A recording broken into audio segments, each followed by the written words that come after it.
ВМРО ДПМН ги интензивира теренските активности. Вчера вечер средба со жителите на село Таринци, општина Карбинци, имаше Ванчо Костадиновски, заменик министер за земјоделство, шумарство и водостопанство, кој со жителите дискутираше за актуелните, но и за планирани мерки за поддршка на земјоделието. Непосредните средби со жителите од сите населени места во државата се со цел да се дефинираат и вклопат во изборната програма идеите за развој на земјоделието, истакна Костадиновски на средба со жителите во Таринци. Ние сме целосно исправени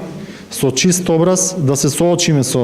и со земјоделците, и општо со сите граѓани, и со пензионерите, и со социјалците, и со студентите, и со средношколците, и со сите категории на луѓе во сите населени места кои што се среќаваме. Да, ние можеме да кажеме дека во земјоделието имаме реализирано проекти за повеќе од 1 милиарда евра, но исто така можеме исправено да им погледнеме во очи доколку има одредени проблеми, да ги слушнеме нивните сугестии и со нивната поддршка која што ќе ја добиеме на 11 декември. И јас сум уверен дека по реакциите, по кажувањата, по изјаснувањата од страна на не само на земјоделците, туку на сите граѓани, дека таа поддршка која ќе ни ја дадат, ние ќе бидеме во можност сето она кое што ни го укажуваат како дел од нашите идни проектни активности да го коригираме или да го подобриме или да предвидиме како нов проект. Граѓаните сакаат стабилна држава со реален економски развој, повисок стандард и конечно излез од наметнатата криза.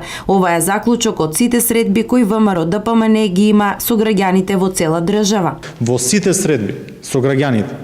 и со народот во Република Македонија, дефинитивно ни е јасно дека на народот му е преку глава од кризата која што е предизвика Социјалдемократскиот сојуз и дека конечно